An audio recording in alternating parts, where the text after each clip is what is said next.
Aviwe, what have you seen this morning following that collapse yesterday? Well, Aaron, I'm about to show you that very collapse of the M1 bridge, just as you're off-ramp to Booysens. It's near Goldreef City, in fact.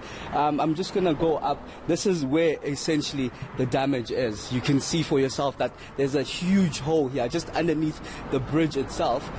In fact, Aaron, just moments ago, while cars were passing by, a number of bricks actually fell off. It actually rumbled a bit, and a number of bricks actually fell off while we were here. I'm just going to ask my colleague to show you a gap just up above on the rooftop of this particular bridge.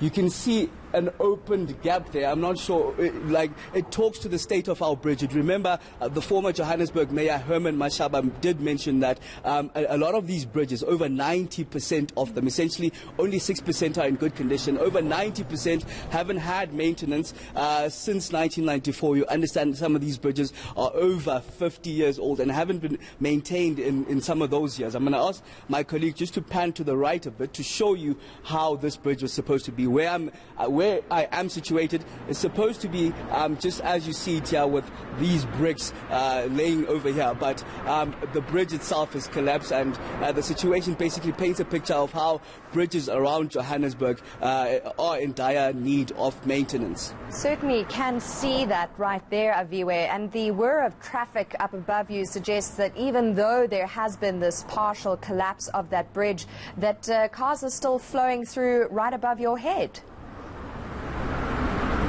And it's actually scary, and cars are still going by right above me. And as I tried to explain earlier on, as one of those cars was driving past the bridge, part of it actually shivered a bit, like it actually moved, and a few bricks fell off as my camera operator here, Utebucho, was trying to get a few shots off the bridge itself. So it is quite scary. It speaks to over 90% of Johannesburg bridges that are in a similar state, only waiting, in fact, for their turn to collapse.